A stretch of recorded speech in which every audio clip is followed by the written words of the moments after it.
லட்சுமி அம்மா அவர்கள் எழுதிய குறு நாவல்களில் ஒன்றான வசந்தத்தில் ஒரு நாள்.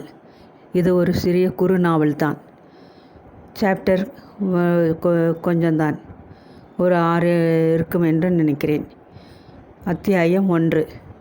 அவர்களது திருமணம் திருத்தணியில் நடந்தது. வேண்டுதலை அங்கேதான் நடத்த வேண்டும் என்று ஆரம்பத்திலே அருணின் தாய் சொல்லிவிட்டிருந்தாள்.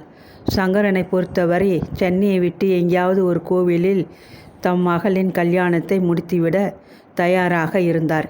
சென்னை என்றால் உறவினர் கூட்டம் தாங்க முடியாது போய்விடும் என்ற கவலை. கல்யாணத்திற்கு வருகிறவர்களுக்கு பஸ் ஒன்றை ஏற்பாடு செய்திருந்தார். அவர் எதிர்பார்த்தது போல உறவினர்கள் படையெடுக்கவில்லை. மாப்பிள்ளை வீட்டவர்களும் பெண் வீட்டவர்களும் சேர்ந்து ஒரே பஸ்ஸில் பயணப்பட்டும் அதில் இன்னமும் சிலருக்கு இடம் இருந்தது. கல்யாணத்தை சிக்கனமாக செய்து முடிக்க வேண்டும் என்பது என் மகனின் ஆசை. சம்பந்தி அம்மாள் மீனா சொல்லிவிட்டிருந்தாள். இப்படிப்பட்டதொரு வரன் கிட்டியது தமக்கு பெருத்த அதிர்ஷ்டம் என்றுதான் சங்கரன் எண்ணினார். ஆனால் ஷர்மிளாவுக்கு மனதிலே ஓர் உறுத்தல், கொஞ்சம் வருத்தமும் கூட. சென்னையில் உள்ள தன் கல்லூரி தோழிகள் கண்டு வியக்கும்படி அப்பா அவளது கல்யாணத்தை நகரத்து கல்யாண மண்டபம் ஒன்றில் நடத்தியிருக்கலாம். போகட்டும், ரிசப்ஷனையாவது சிறப்பாக செய்திருக்கலாம். விடியற்காலை முகூர்த்தம். மணமக்களுடன் உறவினர் புடைசூழ முருகனுக்கு அபிஷேக ஆராதனை. பகல் உணவு முடிந்ததும் திருமணத்தை பதிவு செய்துவிட்டு சென்னைக்கு திரும்புவது. உடனடியாக மணமக்களை ஊருக்கு அன்றிரவு ரயிலுக்கு அனுப்பிவிடுவது. அப்பாவின் திட்டம் அவளுக்கு பிடிக்கவே இல்லை. கல்யாண மண்டபத்திலேயே உறவினர்களிடையே ஏற்பட்ட கிசுகிசுப்பு அவள் காதில் பட்டும் படாமலும் கேட்டுவிட்டது. 2 பேருக்கும் ஏற்கனவே காதலாம். இது ஒரு காதல் கல்யாணம். இருக்கட்டுமே, அதுக்காக படித்தவன், சொத்து இருப்பவன் வரதட்சணை வேண்டாம் என்றால் என்ன அர்த்தம்? இந்த காலத்தில் எந்த மாமியார் வரதட்சணை வேண்டாம்னு சொல்ல முன்வரா? சில பேர் இருக்காங்களே, அங்கே ஏதாவது காரணம் இருக்கும். மேடையில் வரதட்சணையை பற்றி தாக்கி பேசுவாங்க. அவனவன் வீடுனதும் விஷயம் வேறாகிவிடுமே. நீ சொல்கிறபடி இதில் ஏதோ ஒரு காரணம் இருக்குது. மாப்பிள்ளைக்கு ஏதாவது ஊனமா? பெண்ணுக்கு மாமனார் இல்லையாம். 2 வருஷத்துக்கு முன் தவறி போனாராம். என்ன வியாதியிலே மனுஷன் செத்தானோ. சில நோய்கள் பரம்பரையாக வர்றதுண்டு, தெரியுமில்லையா? பந்தியில் உட்கார்ந்து கணவனுடன் காஃபி பலகாரம் சாப்பிட்ட ஷர்மிளாவின் காதுகளில் சில கேட்கவே அவளுக்கு தொண்டை மட்டும் துக்கம் அடைத்து கொண்டது. ஆமாம், அவளுக்கு அருணின் குடும்பத்து விவகாரம் எதுவுமே தெரியாதே. அருண் என்கிற அருணாச்சலம் தான் வீட்டுக்கு மூத்த பிள்ளை. 2 தம்பிகள், இருவரும் திருச்சியில் படித்து கொண்டிருந்தனர். ஒரு தங்கை, விதவை தாய். போதாதற்கு தந்தை வழி பாட்டி ஒருத்தி. பெரிய குடும்பம்தான். காதலித்த போது அது பெரியதொரு பாரமாக தெரியவில்லை.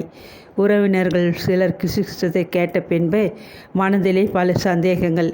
நெஞ்சில் என்னவோ கல் போன்றதொரு கடினமான உணர்வு கவி கொண்டிருப்பதை அறிந்தாள். மாலை காஃபி டிஃபனை முடித்து கொண்டு அவர்கள் கிளம்பி மந்தவெளி மகாலிங்க தெருவிலிருந்து அவர்கள் வீட்டுக்கு திரும்புவதற்குள் இருட்டத் தொடங்கிவிட்டது. அம்மா அவசரமாக சம்பந்தி வீட்டவர்களுக்கு சமைத்து போட்டு வழி அனுப்பிவிட்டாள். அவசர சமையல். வெந்ததும் வேகாததுமான காய்கள், பாயாசம் என்று பெயருக்காக ஒரு இனிப்பு. கூடத்தில் கிடந்த பழைய மேஜை மேல் இலைகளை விரித்து அம்மா பரிமாற உணவு ஆறும் பொருட்டு அப்பா மின் விசிறியை சுழவிட இலையில் வைத்த அப்பளங்கள் பறக்க தாத்தா துளசி கழுக்கென்று சிரிக்க, நாத்தி துளசி கழுக்கென்று சிரிக்க, கூட அனைவரும் சேர்ந்து சிரிக்க ஒரே கலகலப்பாக தான் விருந்து முடிந்தது. சம்பிரதாயப்படி சொல்லி கொண்டு கிளம்பினார்கள். அம்மாவின் கண்களில் ஏராளமான கண்ணீர். ஒரு பக்கம் தன் மகளுக்கு கல்யாணமாகிவிட்டதே என்ற திருப்தியும் கண்ணீரிடையே தெரியதான் செய்தது. அப்பா தான் பரபரத்தார். ரயிலை சம்மதிகள் தவறிவிட்டு விட போகிறார்களோ என்ற அச்சம் அவருக்கே. பெட்டியை எடுத்து வச்சு கொண்டு விட்டாயா? மகளை லேசான அதட்டும் குரலில் கேட்டார். அவளது துணிகள், சோப்பு, சீப்பு, கண்ணாடி இத்தியாதிகளை தவிர வழக்கமான சீர்வரிசைகளான அண்டா குண்டா என்று எதையும் மாப்பிள்ளை விட்டவர்கள் எதிர்பார்க்கவில்லை. நல்லதா போச்சு என்ற அம்மா அவைகளை பற்றி மறந்து போய் கல்யாணத்துக்கு கிளம்பும் முன்பே மகளின் பெட்டியை தயார் செய்து விட்டிருந்தாள். மறக்காமல் இதை எடுத்து கொண்டு போகணும் என்றபடி காமாட்சி விளக்கு, சின்ன செம்பு, பித்தளை தட்டு என்று 3 பொருள்களை மகளிடம் கொடுத்தாள். பெட்டியிலே வச்சுடு என்று மாமியார் சொன்னதும் அவள் தன் பெட்டியை திறந்து அவைகளை உள்ளே திணித்தாள். பெட்டிக்குள் இன்னும் சில சாமான்களை கூட வைக்கலாம். அத்தனை காலியாக அது இருந்தது. நாத்தனார் துளசி எட்டி பார்த்தபோது அவளுக்கு வெட்கமாக தான் இருந்தது. தன் பிறந்த வீட்டிலிருந்து ரொம்ப கொஞ்சமான சாமான்களுடன் மணப்பெண் புறப்படுகிறாள் என்பதை தெரிந்து கொண்டதும் பின்னர் சண்டை சச்சரவுகள் போது முகத்தில் இதை எரிந்து பேச ஒரு வாய்ப்பு அவளுக்கு கிட்டிவிட்டது என்ற மகிழ்ச்சி அவளுக்கு. ரயில் வண்டியில் கூட அவளுக்கு பெருத்த ஏமாற்றம். எல்லோருக்கும் சுகமாக பயணப்பட முதல் வகுப்பு டிக்கெட்டுகள் தான் அருண் வாங்கியிருந்தான். முன்னதாக ஒதுக்கப்பட்டு வைத்திருந்த பெட்டியில்தான் ஏறிக்கொண்டார்கள். தம்பிகள் இருவரும் அடுத்த பகுதியில் மேல் பலகையில் படுத்துவிட்டனர். தங்கையும் அண்ணாவும் இந்த பக்கத்து மேல் பலகையில்தான் படுக்கையை விரித்து கொண்டனர். படுக்கையை விரித்து கொண்டனர். அவளும் மாமியாரும் பலகையில் படுக்க நேர்ந்தது. ரயில் புறப்பட்டு சிறிது நேரம் வரை எல்லோரும் நெருங்கி உட்கார்ந்து கொண்டு கலகலப்பாக பேசிய போது கூட அவளால் கணவனிடம் எதுவும் பேச முடியவில்லை. சம்பாஷணியை அவர்களது குடும்பம் ஆக்கிரமித்து கொண்டு விட்டிருந்தது. அவளை பற்றி யாரும் கவலைப்பட்டதாக தெரியவில்லை. உரத்த குரலில் தங்கைகள் இருவரும் ஆர்ப்பரித்தனர். மாமியார் மகனுடன் வீட்டு சங்கதிகளை அலசி கொண்டிருந்தாள். தம்பிகள் தங்களது காலேஜின் பிரதாபங்களை அளந்து கொண்டிருந்தனர். யாரும் அவள் பேசுவாள் என்று எதிர்பார்க்கவில்லை. புது மணப்பெண் வாயை மூடிக்கொண்டிருக்க வேண்டும் என்று எதிர்பார்த்தினரோ அவளுக்கு கோபமாக இருந்தது. விருந்த வீட்டை விட்டு பழக்கமில்லாத ஒரு புது கும்பலுடன் புறப்பட்டு விட்டிருக்கிறோமே, வாழ்க்கை எப்படி இருக்குமோ என்றது ஒரு சந்தேகம். உனக்கென்ன, ரொம்ப கொடுத்து வச்சவள். உன் கல்யாணம் காதல் கல்யாணம். என்னுடைய போலவா? பெரியவர்கள் பார்த்து செய்து வைத்த பழங்காலத்து சம்பிரதாய கல்யாணம் இல்லையே. சிநேகிதி திருமணத்திற்கு முன்னர் வந்திருந்தவள் சிறிது பொறாமையோடு சொன்னாள். கேட்க அப்போது ரொம்ப பெருமையாகத்தான் இருந்தது. அவளது மற்றொரு சிநேகிதிக்கு திருமணத்திற்கு தீர்த்தணிக்க அவர்களுடன் பஸ்ஸில் வந்தவள் தனது அலங்காரத்தை கண்ணாடியில் பார்த்து கொண்டு அந்த சிறு அறைக்குள் இருந்தபோது அருகில் வந்து மெல்லிய குரலில் சொன்னாள், என்னுடைய கல்யாணமும் காதல் கல்யாணம்தான். ஆனால் எத்தனை வித்தியாசம். என் மாமியார் குடும்பத்திலேயே ரொம்ப இடுகு செய்தாங்க. இந்த கல்யாணத்திற்கு ஒப்புதல் தரவில்லை. மாமியாரின் சில திட்டங்களை என் தந்தை ஒத்துக்கொண்ட பிறகுதான் திருமணம் நடந்தது. போன மாதம்தான் அப்பா தாம் தருவதாக சொன்ன ஸ்கூட்டருக்கு பணம் கொடுக்க முடிந்தது. அதற்குள் மாமியார் வீட்டவர்கள் பிடுங்கி தின்று விட்டார்கள். காதலாவது கன்றாவியாவது. என் கணவர் கல்யாணத்திற்கு முன்பு பேசிய பேச்சே வேறு. திருமணம் கூடிவிட்ட பிறகு வரதட்சணை சீர் அது இது. என் மாமியார் கேட்டதற்கு இடையே புகுந்து தடுக்கவே இல்லை. அம்மாவும் வேண்டும், காதலியும் தேவை என்றதொரு ஆவல். மீசையை பத்திரமாக வைத்து கொண்டு கூழ் குடிப்பவர், கெட்டிக்காரர். ஆனால் உனக்கு வந்திருக்கும் மாப்பிள்ளை ரொம்ப நல்லவர் போல் இருக்கிறது. பொறாமை கண்களில் அருவியாக வழிய தன் புகுந்த வீட்டை பற்றி கசப்போடு பேசினாள். மூன்றாவது தோழி யசோதா திருமணத்திற்கு வர இயலவில்லை என்று வாழ்த்து மடல் அனுப்பி அத்துடன் ஒரு சிறு துண்டு கடிதத்தையும் வைத்திருந்தாள். சகல வசதிகளும் நிறைந்திருக்கும் போது ஆணுக்கும் பெண்ணுக்கும் இடையே தோன்றும் பாசப்பிணைப்பை காதல் என்று சொல்லிவிட முடியாது. அது இளமையின் கவர்ச்சினால் ஏற்படும் ஈர்ப்பு. இல்லாமையால் இடர்கள் பல ஏற்படும். வயோதிகத்தில் தளர்ந்ததும் வியாதியால் ஒடுங்கியும் போன பின்பு ஆணுக்கு இன்னும் மனைவி மேல் நேசம் இருந்தால் அதுதான் காதல். ஒரு விளக்கத்தை தந்துவிட்டு தான் கல்யாணத்திற்கு வர முடியாததற்கு வருந்தி ஒரு தகவல் அனுப்பியிருந்தாள். எல்லோரும் படுங்க, கொஞ்ச நேரமாவது தூங்கினால்தானே வீட்டுக்கு போனதும் வேலைகளை சமாளிக்க முடியும். மாமியார் ஒட்டுமொத்தமாக எல்லோரையும் அதட்டவே அவர்களது பலகைக்கு பிரிந்து சென்றனர். நீயும் படுமா, இன்னைக்கு உனக்கும் ரொம்ப அலைச்சல். மாமியார் கூறியதும் மறுக்க முடியாது பலகை மெத்த மீது துப்பட்டியோடு விரித்துவிட்டு தலையணியை வைத்து கொண்டாள். மெல்ல சரிந்தாள். சரிம்மா, குட் நைட் என்றபடி மனைவியை பார்த்து ஒரு புன்னகையை வீசிவிட்டாருன் தலைக்கு மேலிருந்த பலகையின் மேல் தாவி ஏறி படுத்துவிட்டான். மெல்லியதாக நீல ஒளியை கக்கி கொண்டு விளக்கு எறிந்தது. மின் விசிறிகள் சுழன்றன. ஜன்னலின் கண்ணாடி கதவுகளை சாத்திவிட்டதனால் ஒரு இறுக்க உணர்வு. அத்துடன் மனதிலே தோன்றியிருந்த பல சந்தேகங்களில் அழுத்தம் ஏறு. வண்டி கடக்க என்ற சத்தத்துடன் வேகமாக விரைந்து கொண்டிருந்தது. கொஞ்ச நேரத்திலே மாமியார் லேசாக குரைட்டை விடுவது கேட்டது. அவள் கணவன் உறங்கிவிட்டாரா தெரிந்து கொள்ள ஆவலாக இருந்தது. ஆனால் எழுந்திருந்து எட்டி நின்றபடி அவனிடம் பேச பயமாக இருந்தது. தலை மீது போர்வியை வழிய விட்டு கொண்டு உறங்க முயன்றாள். உறக்கம் வந்தால்தானே உள்ளத்திலே அந்த வசந்தத்தில் ஒரு நாள் நிகழ்ந்த சம்பவம் ஒரு தொடர்கதை போல அடுத்தடுத்து பக்கங்களை புரட்டுவது போல மேலும் மேலும் என்று நகர்ந்து கொண்டிருந்தது.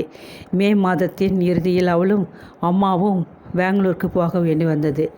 அம்மாவின் சகோதரி லீலாவுக்கு உடம்பு சுகமில்லாது நர்சிங் ஹோமில் அனுமதிக்கப்பட்டிருந்தாள். லீலா அம்மாவின் கடைக்குட்டி சகோதரி. சின்ன வயதில் தன் குழந்தையைப் போல் அம்மா அவளை வளர்த்துவிட்ட பாசம். ஒரு 10 நாள் போய்விட்டு வரணும், துணைக்கு சர்மிளாவை கூட்டி கொண்டு போகிறேன். அம்மா ஒரே பிடிவாதமாக புறப்பட்டாள். அவர்கள் போய் சேர்வதற்குள் லீலா அபாயகரமான நிலையை தாண்டிவிட்டிருந்தாள். அதுதான் சர்மிளாவின் முதல் முறை வெளியூர் பயணம். அவளுக்கு பெங்களூர் மிகவும் பிடித்தது. முன்பு போல் பெங்களூர் இல்லை. மே மாதம் முடிவடைந்ததுமே சில்லென்று குளிர்காற்று வீச தொடங்கிவிடும். இப்போது ஜன நெருக்கமோ என்னவோ, உஷ்ணம் குறைவதில்லை என்று சித்தப்பா அழுத்து கொண்டார். ஆனால் சென்னையைப் போல நெருப்பாக வெயில் எரிக்கவில்லை. மாலையில் வீசிய குளிர்ந்த காற்று உடலுக்கு ரொம்ப இதமாக இருந்தது. எங்கு திரும்பினாலும் மலர் செடிகள், மரங்கள். May flower, flame of the forest என்று வண்ண வண்ண ரோஜா வண்ண பூக்களும் நெருப்பாக சிவந்த பூக்களும் மரங்களை நிறைத்தன. ஒவ்வொரு பங்களா தோட்டத்திலும் எத்தனை மலர்கள். நடைபாதை மீது நின்று தோட்டங்களை ஆவலுடன் வெறித்து பார்த்து மகிழ்ந்தாள். சித்தப்பா வீட்டிலும் ஒரு அழகான சின்ன தோட்டம் இருந்தது. ரோஜாவும் குரோட்டன்ஸுகளும் செழிப்பாக வளர்ந்து இருந்தன. சித்தப்பாவுக்கு தோட்டக்கலை மேல் ரொம்ப தீவிரம். தோட்டத்து ரோஜா ஒன்றை கூட யாரும் தொடக்கூடாது. பெங்களூர் போன முதல் நாள் மாலை தோட்டத்தை சுற்றி வந்தவள் அடுத்த வீட்டு மதில் சுவரை தாண்டி இந்த பக்கம் வளர்ந்திருந்த செண்பக மரத்திலே இங்கும் அங்கும் பூத்திருந்த மலர்களை வியப்போடு ஆசையோடு பார்த்தாள். அடுத்த நாள் காலை குளித்து மாற்றுடை அணிந்து கொண்டு தோட்டத்திற்குள் புகுந்தவள் மதிலுக்கு அப்பால் தலை நீட்டிய செண்பக மரத்து கிளையிலிருந்து சில பூக்களை பறிக்கத் தொடங்கினாள். அடுத்த வீட்டு அல்சேஷன் ஆக்ரோஷமாக குறைத்தது. பயந்து நடுங்கி போனாள். முன்னங்கால்களை மதில் சுவர் மீது வைத்து கொண்டு குரோதமாக அவளை பார்த்து ஆர்ப்பாட்டம் செய்த நாயை கண்டு நடுங்கிவிட்டாள். ஆத்திரப்பட்டு அது சுவற்றை தாண்டி அவள் மேல் குதித்து விட்டாள். ஜானி என்று அதட்டி கொண்டு உள்ளே இருந்து வந்த வாலிபனை பார்த்து அவளுக்கு வெட்கமாகிவிட்டது. என்னதான் கீழே சித்தப்பா வீட்டு தோட்டத்திற்குள் எட்டி பார்த்தாலும் மரம் அவர்களுடையதாயிற்று. கை நிறைய செண்பகப்பூவும் மனம் நிறைய வெட்கமுமாக முகம் சிவந்து போய் அவள் நின்றாள். ஜானி, உங்களை ரொம்ப பயமுறுத்தி விட்டது போலிருக்கிறது. இந்த வீட்டு வாசல் கேட்டின் மேல் ஒரு குருவி வந்து உட்கார்ந்தால் கூட சகிக்காது. பலமாக குறைப்பது வழக்கம். சாரி, உங்ககிட்ட கேட்காமல் பறிச்சது தப்பு என்ற போது அவளது முகமும் காதும் சூடாகி போயின. பரவாயில்லை, என் அத்தையும் அவர்கள் குடும்பமும் ஊரில் இல்லை, கல்கத்தா போயிருக்கிறார்கள். செண்பகப்பூ அத்தனையும் தனக்கு வேண்டும் என்று அழுது அட்டகாசம் செய்ய என் அத்தை மகளும் இல்லை. தாராளமாக நீங்கள் பறிச்சிக்கலாம். தேங்க்யூ என்றபடி அவள் உள்ளே சென்று விட்டாள். மறுநாள் காலை தோட்டத்திற்கு அவள் வந்தபோது அவள் வரவை எதிர்பார்த்தவன் போல் அவன் மரத்தருகே நின்று கொண்டிருந்தான். இந்தாங்கோ, இந்த பக்கத்து கிளைகளில் பூத்திருந்தவைகளை பறித்து தயாராக வைத்திருக்கிறேன் என்றபடி புன்னகைத்தவன் ஒரு பிளாஸ்டிக் பை நிறைய இருந்த பூ பட்டலத்தை மதில் சுவர் கப்பால் நீட்டினான். பூவை வாங்கி கொண்டவள் மனத்தை அவனுக்கு தந்துவிட்டாள். அம்மாவுக்கும் சித்தப்பாவுக்கும் தெரியாது. அவள் அடுத்த வீட்டிலிருந்து அவனுடன் நெருங்கி பழகத் தொடங்கினாள். அருண் என்று அவனது பெயர் பிடித்திருந்தது. படித்தவன், பதிவுசானவன், பார்க்க லட்சணமானவன். பல காரணங்களால் அவளுக்கு அவனை ரொம்பவும் பிடித்துவிட்டது. அவளைப் போல அவனும் அங்கே சில நாட்கள் தான் தங்கியிருந்தான். அந்த சில நாட்களில் ஏற்பட்ட காதல் பின்னர் அவன் தன் கிராமத்திற்கு போன பின்பு காதல் கடிதங்கள் மூலம் தொடர்ந்து முடிவில் திருமணத்தில் முடிந்தது. அருண் அவளை ரொம்பவும் நேசித்தான். அவளும் அருணை மிகவும் காதலித்தாள். வகுப்பு பிரச்சனை, ஜாதி பிரச்சனை இல்லாத காதல் திருமணத்திற்கு தடை சொல்லாது இரு பக்கமும் ஒத்துப்போனார்கள். அவன் தன் குடும்பத்தினரை கடிதம் மூலம்தான் அவளுக்கு அறிமுகப்படுத்தியிருந்தான். அவளும் கடிதம் மூலம் தன் குடும்பத்தை பற்றி உண்மை நிலைமையை தெரிவித்திருந்தாள். பல காலம் வாழ்ந்த பின்னர் கூட கணவன் மனைவி ஒருவர் புரிந்து கொண்டதில்லை. 10 நாள் பழக்கம், காதல் மயக்கத்தில் கடிதம் மூலம் தொடர்பு கொண்ட அனுபவம்தான் உண்டு. அதை கொண்டு அவள் அருணை முழுவதும் புரிந்து கொண்டு விட்டாள் என்று சொல்லிவிட முடியுமா? அவனது பழக்க வழக்கங்கள் அனைத்தையும் அவள் அறிய மாட்டாள். அவனது குடும்பத்தாரை பற்றி சிறிதளவுதான் கடிதம் மூலம் தெரியும். அவர்களது குணம் எப்படியோ, பழகுவதற்கு எப்படி இருப்பார்களோ அவளிடம் ஏதும் பேசாது அம்மாவின் அதட்டலுக்கு அடங்கியவன் போல் அருண் மேல் பலகையில் ஏறி படித்து கொண்டதை நினைத்த போது அவளுக்கு அழுகை நெஞ்சை அடைத்தது. களுத்துப்பேட்டை கிராமத்திலே அவனுடன் தொடங்க போகும் மன வாழ்க்கை எப்படி இருக்குமோ? கணவனை சுற்றிலும் ஒரு பெரிய குடும்பம். கல்யாணத்திற்கு வந்தவர்கள் போக வயதின் தள்ளாமையாலும் வீட்டை பார்த்து கொள்ளவும் தங்கிவிட்டிருந்த பக்கத்து வீட்டு பாட்டி அகிலாண்டாம்மாள் எப்படிப்பட்டவர்களோ! இத்தனை பெரிய குடும்பத்தை நிர்வகித்து சலித்து ஓய்ந்து போயிருக்கும் மாமியார் மூத்தவன் பொண்டாட்டி வீட்டிற்குள் வலது காலை எடுத்து வைத்து வந்து விட்டாள் என்று கையில் கரண்டியை கொடுத்து விட்டால் அம்மாவுக்கு கூட ஒத்தாசை செய்ய அழுத்து கொண்டு நாவலுடன் கை நகத்தை கடித்து கொண்டு உட்கார்ந்து பழக்கப்பட்டவள். சென்னையில் நாகரிக வாழ்விலே ஒன்றி வளர்ந்தவள். பட்டிக்காட்டில் ஒரு பெரிய குடும்பத்திலே உழைத்து ஓடாக வேண்டுமென்றால் அவளுக்கு திகிலாக இருந்தது, துக்கமாக இருந்தது. ஓவென்று கூச்சலிட்டு ஓடிய ரயில் வண்டியுடன் கூட கூச்சலிட வேண்டும் போன்றதொரு உணர்வு. தாடை இறுகி கண்ணீர் துளிகள் கழுத்தை நினைக்க பலகையோடு ஒட்டி கொண்டு படுத்திருந்தாள். அத்தியாயம் 2. விடியும் முன்பே திருச்சியை வந்தடைந்து விட்டனர். அருணின் நண்பர் ஒருவர் காருடன் காத்திருந்தார். புலி மூட்டையாக அத்தனை பேரையும் அடைத்து கொண்டு 50 கிலோமீட்டர் தொலைவில் இருந்த களுத்துப்பேட்டைக்கு பயணமானார்கள். ஒரு வழியாக கார் ஊரை அடைந்து புழுதியாக தெரிந்ததொரு தெருவுக்குள் நுழைந்து கடைசி வீட்டிற்கே நின்றது. அதற்குள் தெருவில் இருந்த அத்தனை வீட்டு பெண்களும் வெளியே வந்து விட்டனர். பகவதி அம்மாளின் பட்டணத்து மருமகளை பார்க்க ஆசை. கோலம் போட்டு செம்மண் கட்டிய வாசலில் கனவுடன் நின்றாள். சுவங்கலி பெண் ஒருத்தி உள்ளே இருந்து வந்து ஆரத்தி சுழற்றிய பின்பு மாமியாரின் உத்தரவுப்படியே வலது காலை எடுத்து வைத்து உள்ளே நுழைந்தாள். வீட்டை சீர்திருத்திருக்கிறேன் என்று கணவன் சொல்லியிருந்தான். அவள் எதிர்பார்த்தது போல் வீடு புதிய பாணியில் மாற்றப்பட்டிருக்கவில்லை. பழைய காலத்து கிராமத்து வீடு. தெருவில் இருந்து மற்றவைகளை விட கொஞ்சம் பெரிதாக தோன்றியது. சுவற்றுக்கு புதிதாக சாயமடித்து சிவப்பு சிமெண்டில் வீட்டு தரை இருந்தது. அதுதான் சீர்திருத்தம் போலும். வாயிலில் 2 பெரும் திண்ணைகள், பச்சை சாயமடித்த தூண்கள், அன்னப்பறவைகள் கொஞ்சி கொண்டிருந்த கோலத்தை சித்தரித்த பழைய காலத்து தேக்கு கதவு, உள்ளே சற்று இருளாக தெரிந்த நடை, அதிலும் ஒரு திண்ணை, பின்னர் பளிச்சென்று வெளிச்சம் வீசிய கம்பி போட்ட முற்றம், 4 புறமும் தாழ்வாரம், ஒவ்வொன்றின் முடிவிலும் அறைகள், பின்னர் 2வது கட்டு என்று பழைய சம்பிரதாயத்தை ஒட்டி கட்டப்பட்ட வீடு. என் பாட்டன் காலத்து வீடு, கல்கோட்டை போல இருக்கும்.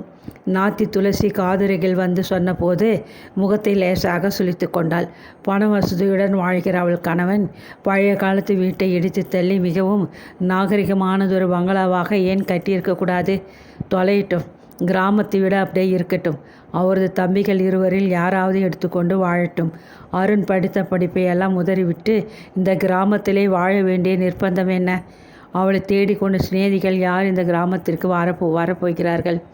வந்தாலும் இந்த பழங்காலத்து வீட்டை பார்த்துவிட்டு அவளை பரிகசிப்பார்களோ? கல்லூரி தோழி கனகவல்லிக்கு சில மாதங்களுக்கு முன்புதான் திருமணம் நடந்தது. சென்னையிலேயே புக்ககம் அமைந்து போனது. ஒரு தடவை அவள் தோழிகளையெல்லாம் அழைத்து ஒரு பார்ட்டி வைத்தாலே எத்தனை அமர்க்கலமாக இருந்தது. வீட்டை சுற்றி எல்லோருக்கும் பெருமையுடன் காட்டினாலே. டெலிவிஷன், வீடியோ, 2-in-1, ஃப்ரிட்ஜ் என்று எத்தனை சாமான்கள்! ஒவ்வொரு அறையும் எப்படி அலங்கரிக்கப்பட்டிருந்தது! மந்தைவெளி மகாலிங்க தெருவில் ஒட்டுக்கூரை வீட்டிலே வசித்தது போதும் என்று அலுத்து போய் வாழ்க்கையில் பல கனவுகள் கண்டு கொண்டிருந்தவள் அவள். பண வசதி இல்லாத புக்ககம் என்றால் போகட்டும் என்று அந்த ஆசையை ஒதுக்க வேண்டியதுதான். வசதியுள்ள அருண் கட்டுப்பெட்டித்தனமாக பழங்காலத்து வீட்டையே கட்டி கொண்டு வாழ நினைத்தால் அடி வயிற்றிலிருந்து புறப்பட்டது ஏக்கம்.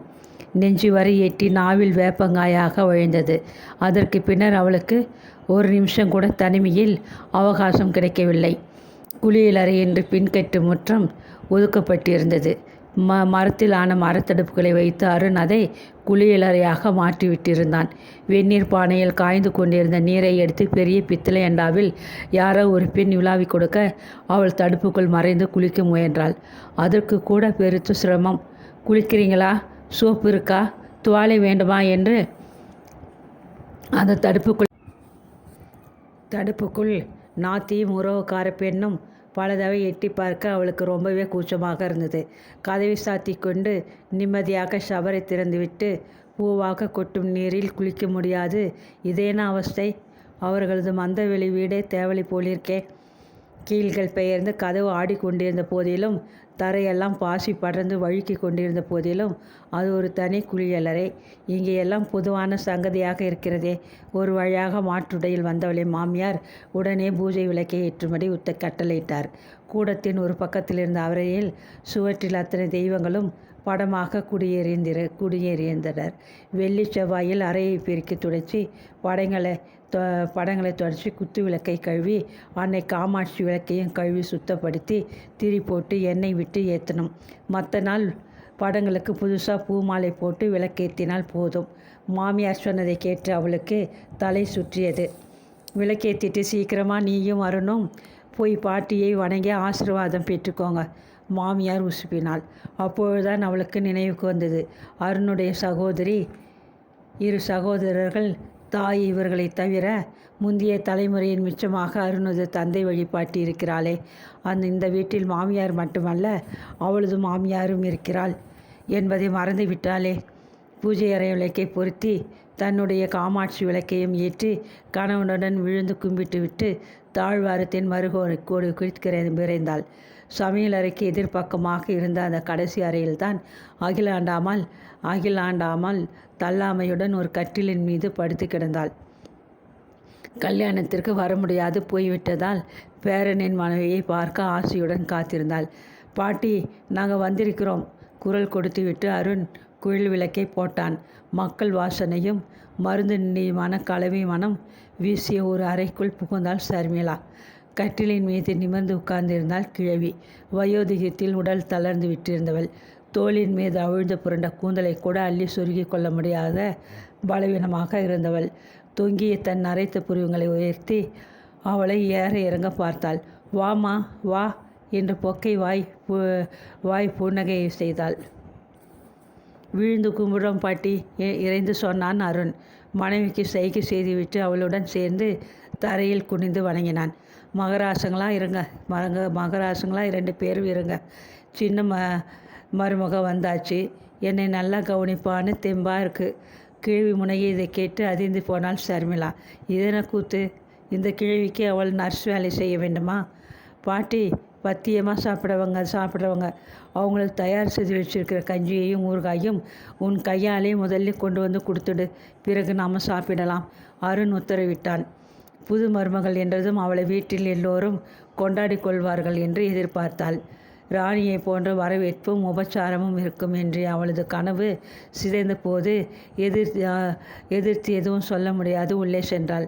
பாட்டிக்கு உன் கையாலே முதல்ல ஒரு வாய் பாயாசம் கொடு, உன் வரவு இனிப்பாக இருக்கட்டும். உறவுக்காரி ஒருத்தி பாயாசத்தை கிண்ணற்றில் ஊற்றி அவளிடம் தந்தாள். அவங்க சாப்பாடு ரொம்ப பத்தியமாக இருக்கணும், அதிக உப்பு உரப்பு ஆகாது. இன்னைக்கு காட்டி குடிக்கிறேன், நாளையிலிருந்து அவங்களை கவனிச்சிக்கிறது உன் பொறுப்பு என்றால் மாமியார் பாகவதி.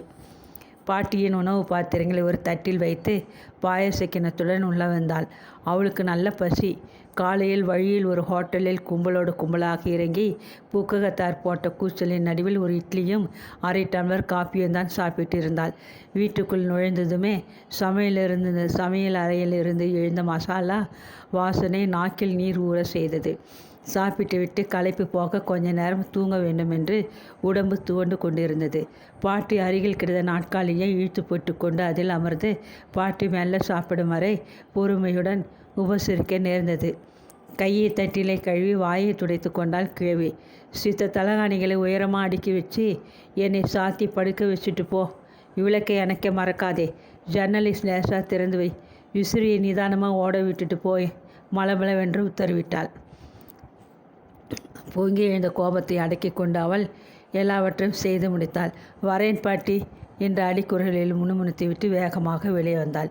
முதலில் எல்லாருக்கும் மருமக பரிமாறட்டும், அவதானே நீ வீட்டுக்கு பொறுப்பாளி என்று யாரோ உறவுக்காரி ஒருத்தி குரல் கொடுக்க கைத்தட்டிலும் சிரிப்புமாக அந்த வேலை அவள் தலைமீது சுமத்தப்பட்டது. அந்த வீட்டின் பெரிய கூடத்திலே பளபளவென்று மின்னிய தேக்கு மர ஊஞ்சல் ஒன்று தொங்கிக் கொண்டிருந்தது. அதற்கு இருபுறமும் தரையில்தான் இலைப்பரப்பி எல்லோரும் சாப்பிட தயாராக உட்கார்ந்திருந்தனர். சுவர் ஓரமாக ஒரு சிறு மேஜையும் ஒற்றை நாற்காலியும் போடப்பட்டிருந்தன.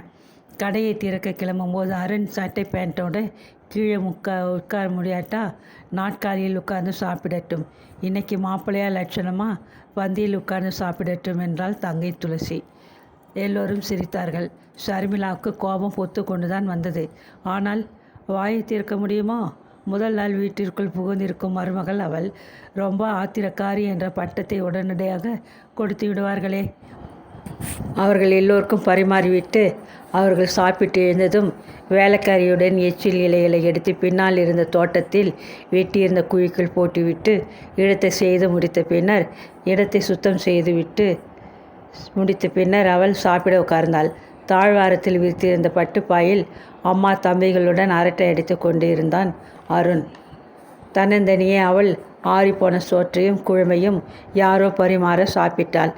கண்ணில் நீர் புரண்டது. துக்கம் நெஞ்சை அடைத்தது.